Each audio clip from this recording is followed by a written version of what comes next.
कृष्ण गए थे कौरवों के पास। उन्होंने भी कहा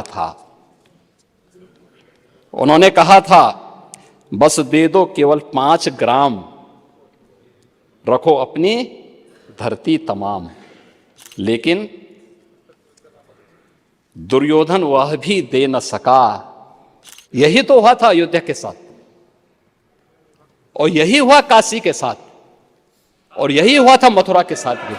लेकिन यहां तो इस समाज सैकड़ों वर्षों से यहां की आस्था केवल 3 के लिए बात कर रही है। अयोध्या के साथ अन्याय हुआ, और महोदय जब मैं अन्याय की बात करता हूं तो हमें 5000 वर्ष पुरानी बात भी याद आने लगती है। उस समय पांडवों के साथ भी अन्याय हुआ था, और उस समय कृष्ण गए थे कौरवों के पास। उन्होंने भी कहा था बस दे दो केवल 5 ग्राम, रखो अपनी धरती तमाम। हम वही खुशी से खाएंगे, परिजन पर हंसी न उठाएंगे। लेकिन दुर्योधन वह भी दे न सका, आशीष समाज की ले न सका। यहां तक कि उसने भी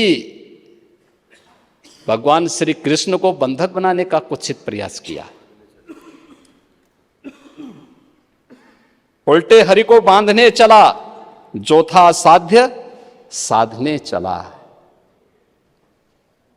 यही तो हुआ था। यही तो हुआ था अयोध्या के साथ, और यही हुआ काशी के साथ, और यही हुआ था मथुरा के साथ भी। हमने यही तो कहा।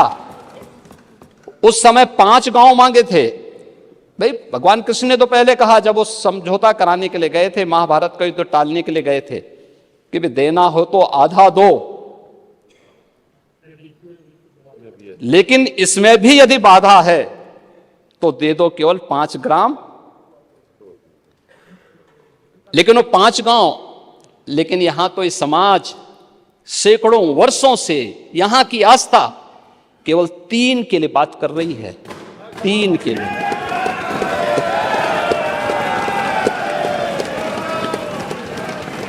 वो 3 के लिए भी इसलिए वे विशिष्ट स्थल हैं, वे सामान्य नहीं है। ईश्वर की अवतरण की धरती है, असामान्य नहीं है। और असामान्य यानी उसको सामान्य स्तर पर नहीं मान सकते, लेकिन एक जिद है, और उस जिद में जब राजनीतिक उसमें तड़का पड़ने लगता है और वोट बैंक बनाने की राजनीति होने लगती है, तो वहीं से फिर विवाद की स्थिति खड़ी होने लगती है। यानी लोक आस्था, भारत के अंदर लोक आस्था का अपमान हो, बहुसंख्यक समाज गिड़गिड़ाए, ये पहली बार देखने को मिला। दुनिया देख रही, स्वतंत्र भारत में काम पहले होना चाहिए था। 1947 में प्रारंभ होना चाहिए था,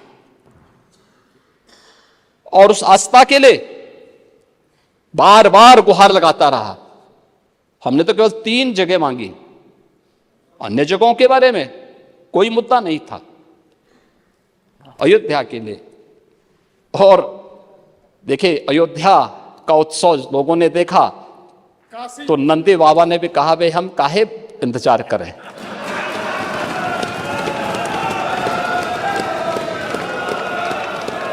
उन्होंने भी इंतजार किए बगैर रात्रि में बैरिकेड तोड़वा डाले,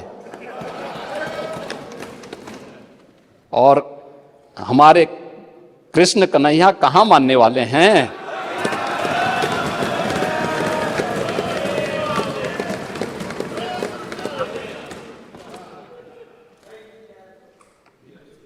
विदेशी आक्रांताओं ने केवल इस देश के अंदर धन दौलत ही नहीं लूटा था, इस देश की आस्था को भी रौंदने का काम किया था।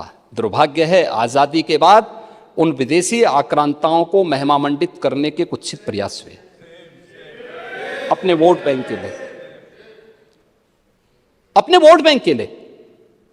भारत का हर नागरिक, मुझे बहुत अच्छा लगा, मैंने एक दिन सुप्रीम कोर्ट की एक अधिवक्ता, संभवतः मैं उसका नाम जान नहीं पा रहा हूं, लेकिन कुछ संभवतः कोई सुबई खान है, उन्होंने उनका एक वक्तव्य मैं सुन रहा था और बहुत अच्छा वक्तव्य बना। उन्होंने कहा देखिए हम सब सनातन धर्मावलंबी हैं, हाँ मेरा मजहब इस्लाम हो सकता है, वो मेरी उपासना विधि है, मेरा मजहब है, लेकिन जन्म से हम सनातनी भारतीय हैं।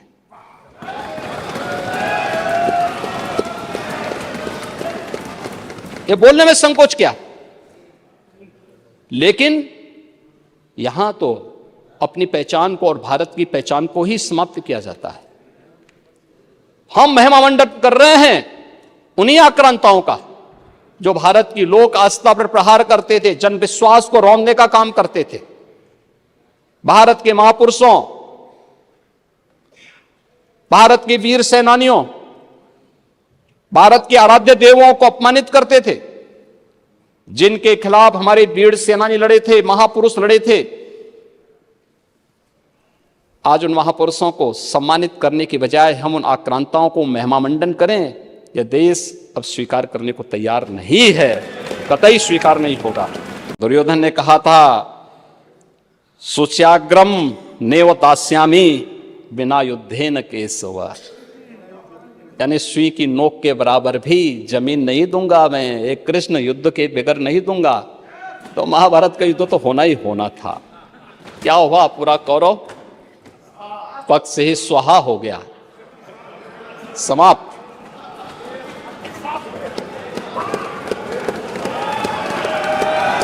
और याद करना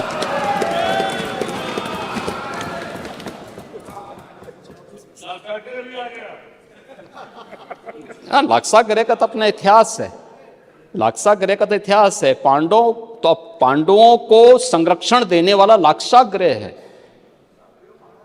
वहां के सारे प्रमाण इस बात को प्रदर्शित करते हैं और न्यायालय के इस फैसले का सम्मान होना चाहिए। महोदय, आज सदियों की प्रतीक्षा अयोध्या में दूर हुई। आज अयोध्या में इंटरनेशनल एयरपोर्ट है।